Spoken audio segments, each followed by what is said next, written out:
Welcome back to another episode of Combating Cancer. My name is Gwen Kelly and I'm your host. A little bit of background information about me for my first time listeners here is that I was diagnosed with stage 3 astrocytoma brain cancer at the age of 19. The reason why I created this platform is because I wanted to have a safe space for those either in active treatment, in remission, or grieving the loss of a loved one to come on and share their experiences because cancer is a terrible disease and no one should have to fight alone. Today, I have a very exciting guest. Nikki Yokom. Hi, Nikki.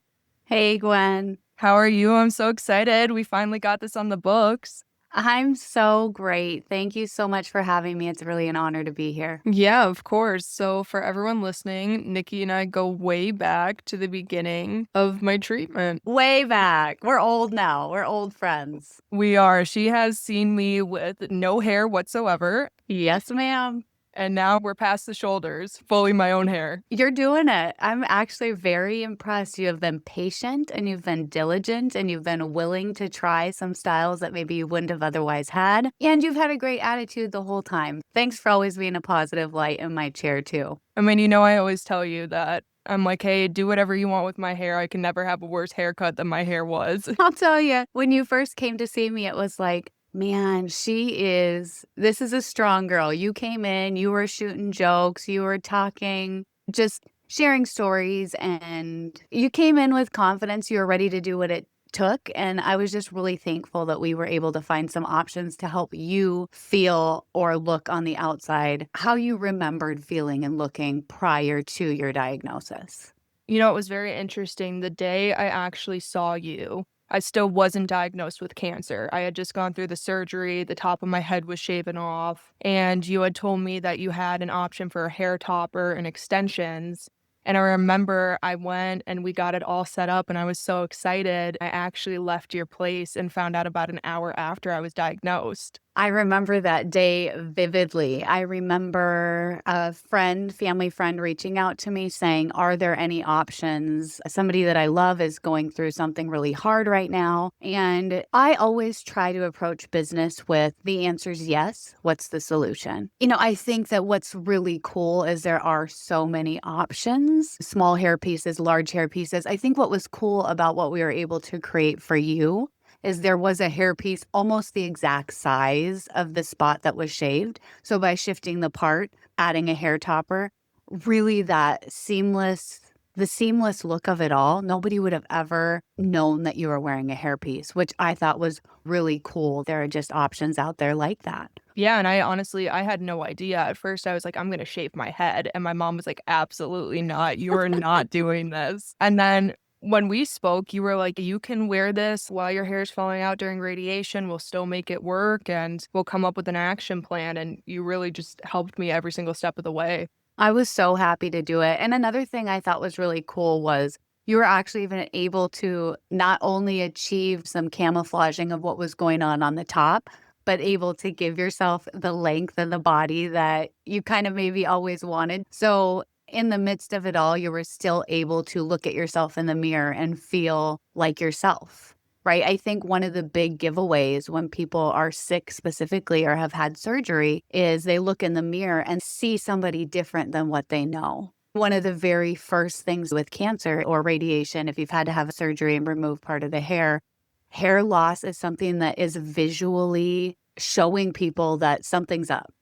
Right. And so the opportunity to, regardless of what that hair loss looks like, have options so that you, as the person going through the journey, can look in the mirror and feel like, okay, I don't have to look at myself in the mirror and see sick. I can look at myself in the mirror and see some hope again, I think. Yeah, it does. When I was first diagnosed, I wasn't really open to the community like I am now of what was going on. And so many people didn't even know I was sick because of all of the hair options that you presented me. I even passed them on to other women that I knew were going through treatment. And I was like, hey, you got to hear about this option. And most women don't know about these options. Yeah, I think it's really cool nowadays more than ever. Women are willing to use accessory hair, whether they need it, quote unquote, or not. It really is a game changer for women and men, really. I mean, there are some really great hair loss for men options as well that aren't hair plugs, right? Some temporary options.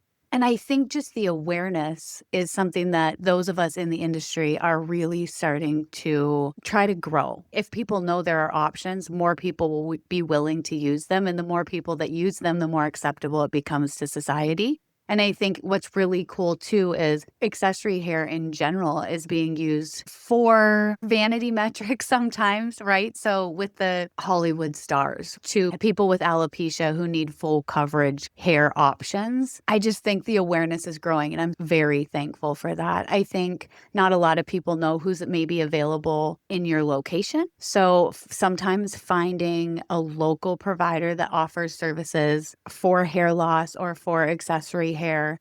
We need to be better as an industry at showcasing what can be done in these kind of situations. And I think something like combating cancer is such a great way to connect communities as well, so that hopefully we can continue to get those resources out there to the people who really can benefit from them. Well, yeah, and it is so great that hair pieces and accessories are being normalized in general because it makes it so much easier for women and men that are actually losing their hair due to illnesses to feel comfortable because it's not something to be ashamed of. I have told you before, and I have sent you friends that I know that are going through things to you because I always say, like, Nikki is not only a fantastic hairstylist, but she's also like my therapist when I'm in that chair. You have seen me cry and be like, is my hair there yet? Is it at the length yet? And you're like, no. I think really from a provider perspective, just being really transparent, but standing alongside somebody on their journey is so important. Being able to create a space that feels safe to be vulnerable for people because there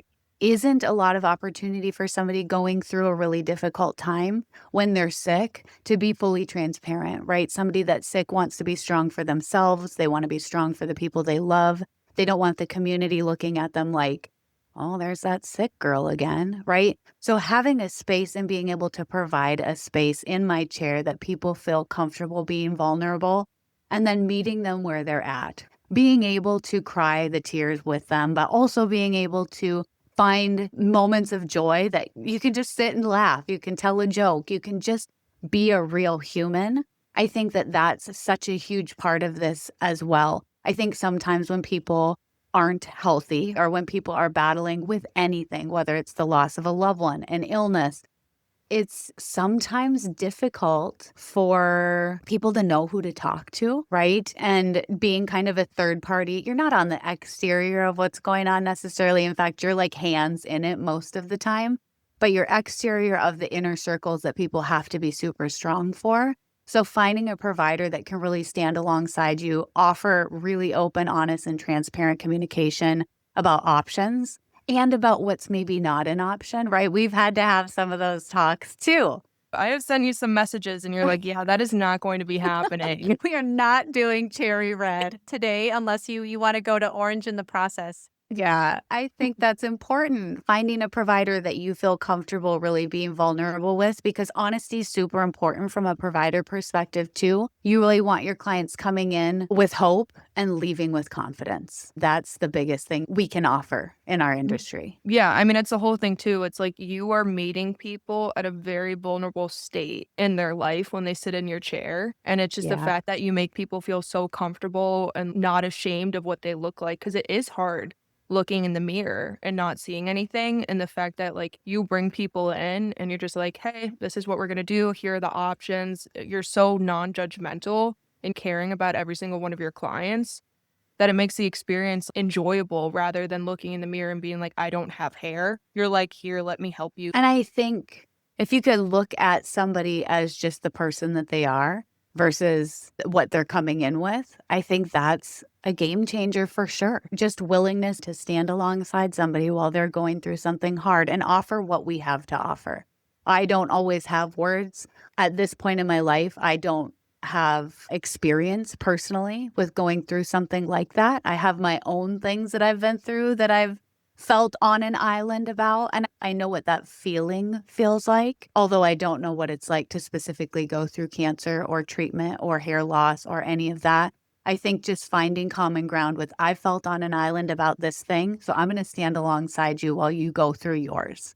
and treating people like humans. Yep. Well, you provide the normalcy that we don't have when we're going to all the doctor's appointments, radiation, chemo, getting your eggs removed, everything. You provide that normalcy when you sit in the chair when everything else feels so chaotic. And I think that's the biggest thing. I will rebuttal that slightly by saying I'm anything but normal. When you're in my chair, it can be slightly abnormal as well, but it makes it real, right? People need real people in their world. So I'm just so thankful that you chose me to walk alongside you on your journey. I'm thankful for the time that we've been able to spend together and the relationship that we've built. That's another thing that I think gets forgotten oftentimes is, or not forgotten, but maybe not talked about as hairstylists and specifically somebody who specializes in hair loss. The relationships that you build with people are super powerful, right? And those relationships are not taken lightly by me, and I believe by my clients as well.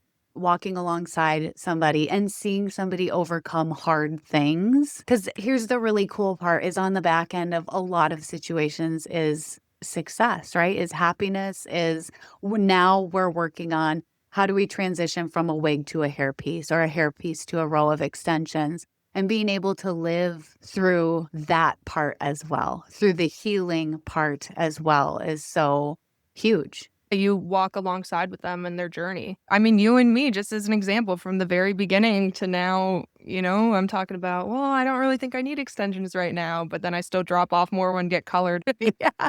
I don't need them, but in case I want them, here's this one. Can you change the color completely? Not a pain of my ass at all. It's a whole thing now that it's like, it's not a need, but now it's a want. And it's so awesome to have that option, not out of a necessity. And it's Yeah, cool that you were alongside with me through this entire thing. it's been great. So I know you have a lot of other women that come in and also have battled cancer. Do you think my experience has been similar to theirs, or are they less open to speaking about their experience? What is the main thing that you consistently see with women that are dealing with hair loss from cancer? I think one of the biggest things that I consistently see is people coming in a little bit less willing to speak about the journey. Experience for me has been everything. I've had the opportunity to work with so many women at different stages in their journey. I think that our experience is very similar to a lot of women going through the same thing. You come in super vulnerable, you get comfortable as you get to know the environment, as you get to know me, as we start communicating a little bit more regularly, right? And then on the flip side, the hope, right? And then all of a sudden, you're just a regular client again. It's interesting to see the transition because I do feel like, not that everybody handles getting a diagnosis of cancer similarly, but it really is kind of a similarly fluid direction of emotions for most everybody that I've come across and that I've been able to walk alongside. Mm-hmm. Yeah, I mean, I've said this like 100 times, but when you get diagnosed with cancer, you're suddenly thrown into this community you never asked to be a part of. It's like this exclusive club that no one wants to join, but once you're in it, you realize how connected everyone is. You meet people who've been through the same thing, and you start having these honest conversations like, hey, you had cancer too. What was chemo like for you? What did you struggle with the most? And it honestly doesn't matter what kind of cancer it was or how old you were. The fears, the symptoms, the fatigue, it all feels the same. You just feel awful all the time. For me, one of the hardest parts was losing my hair. I loved my hair. It was such a huge part of my identity, and losing it made me feel like I was losing myself. I remember just standing there, staring at my brother's buzz cut clippers, thinking, screw it, I'm doing it. I didn't know what else to do, and I'll never forget how much it meant to me when I was introduced to you, sitting in your chair every time. You helped bring my confidence back. You didn't just give me a haircut. You helped me feel like myself again. Well, and you and I have smiled and laughed and had tears and all the things together. So I couldn't be more grateful for the opportunity either. I think what you're saying is really valid, that how people process is very similar across the board. I think on the flip side, from an outside perspective as well, how people feel when they recover is also very similar. And that's equally as cool to be a part of, right? It sucks for me when somebody doesn't need me anymore.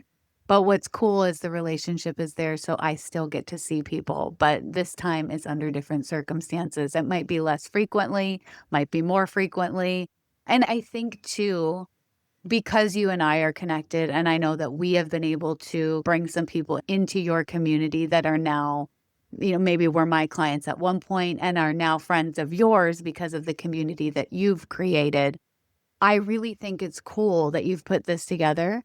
People like you and I can be a part of the same community, even though I haven't experienced what a lot of the people inside of the community have directly, to open up the communication lines for you and to be able to have connections of people and networks of people that know how, not even necessarily to support each other going through it, but what are the resources available outside of the community that can bring peace, that can bring comfort, that can bring confidence back into some of these stories. Mhm. I totally agree with you, and that was one of the main reasons why I wanted to speak with you today because like I said, I didn't even know there was options out there, and there are so many options for hair, and that's why it's important to talk about this because although we're not directly speaking about someone that has cancer, this is a huge process and part of what happens when you get diagnosed. You know you're It gonna lose sure your is. hair. Yeah, and I think that's one of people's biggest fears, right? People think, well, I can deal with being nauseous. I can deal with being fatigued, right? Again, losing your hair. And it's such an outwardly visual thing. It's almost a call out that, oh, that person's not well. So to be able to help people feel like maybe they don't have to present that way to the public and even to themselves looking in the mirror is so huge. And there really are, I mean, there are full coverage options for people who have no hair. There are different types of wigs that can impact the scalp differently. One of the side effects of chemo and hair loss is sensitivity. There are different options that address sensitivity for full coverage, like what you did, which was more of a full topper. There are full topper options that clip in. There are sew in options. There are length options. There are density options. Not everybody has the same experience you did where their hair is coming in like 14 times fuller than most people's hair in the world, right? Some people start getting their hair back and it's a quarter of what it was. And they just need a little help with some density to feel like themselves again. There are options across the board. Just finding somebody that is confident in what they do and understands the options available. For me, I don't work with full wigs necessarily. I'm sure that I could outsource some, but I can give great recommendations for other people in the industry who do have the options. Once you have a network of people around you, it just opens up the option to do whatever somebody needs to get the result that they're looking for. The answer is yes. What's the solution? If I don't offer it, I likely know somebody that does. And I think too, when you're in a vulnerable state, making sure that you're comfortable in the environment that you're in. So for me, one thing that I offer, I think people will hear us talking and think like, I'm not going to go to the salon, sit in an open salon with people running around, women talking on the phone, kids running in the background, and take my hat off for somebody to give me a haircut and I only have a quarter of my hair left. It can be a super humbling experience. And so for people out there that feel like that might be intimidating, there are options of private studios as well, where women are working as a sole provider within a smaller, more micro salon space. So if the idea of going to an open concept salon is intimidating, overwhelming, or feels like that's not something that you can do, there are options for one-on-one experience that allow you to be a little bit more vulnerable and open with what's going on from a communication, but also a visual standpoint.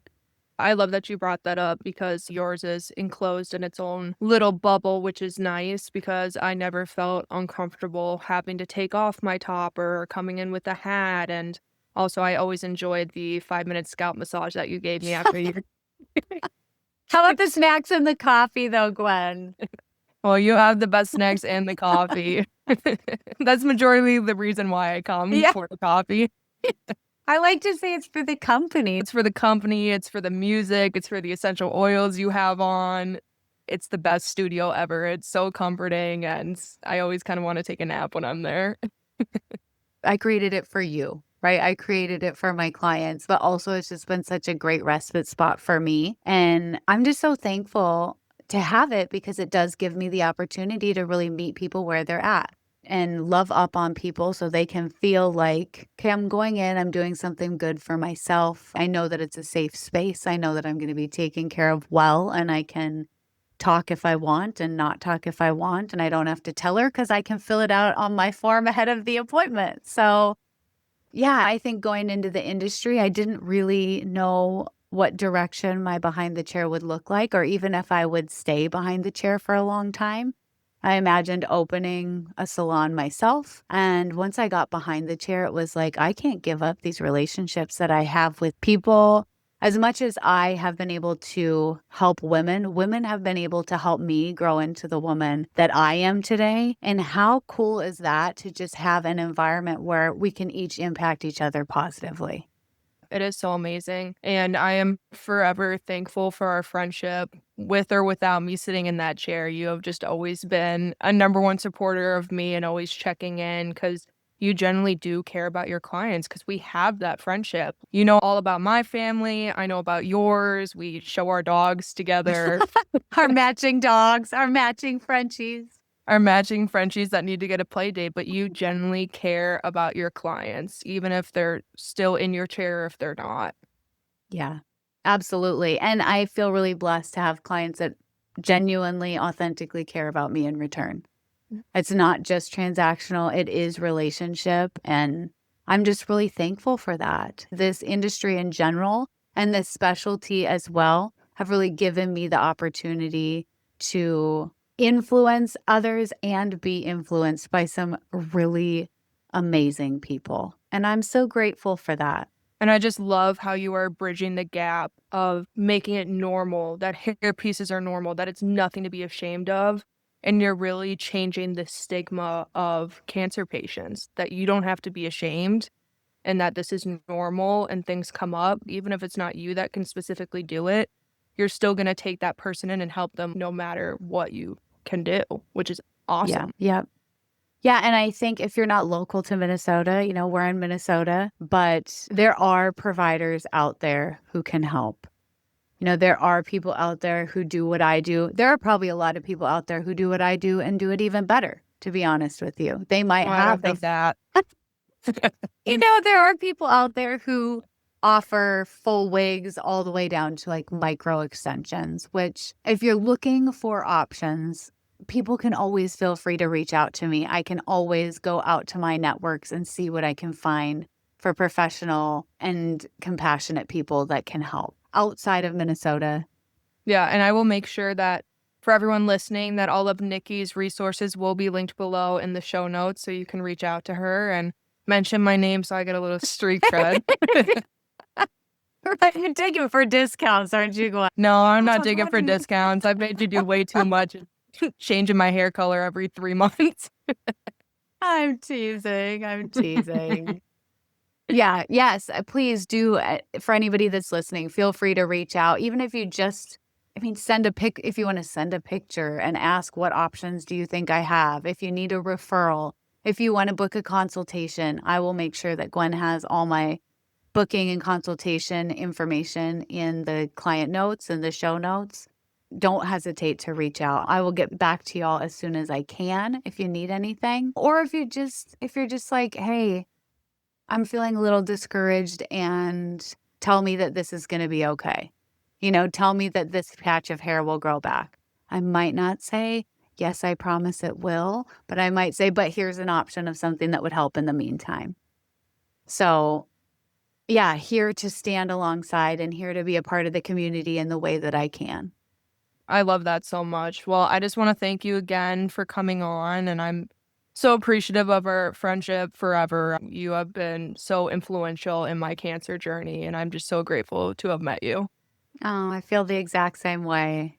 You're young, but you are mighty, I'll tell you what. And thank you for what you're doing for the community as well. I feel so fortunate, even for my cancer clients that come in, to be able to direct them toward a resource like yours is so huge. To be able to feel like they have a voice, that they can speak to other people about what they're going through, to know how to connect with them. I really think it's really admirable that you've put this community together and you're willing to share your story, because I know that that's not always easy, and be transparent with how things go in the process.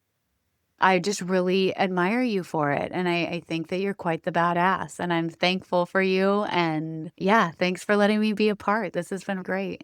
Yeah, of course. Well, thank you again. That is the end of today's episode of Combating Cancer. Please feel free to share this message with anyone that may need it. Nikki is an amazing resource.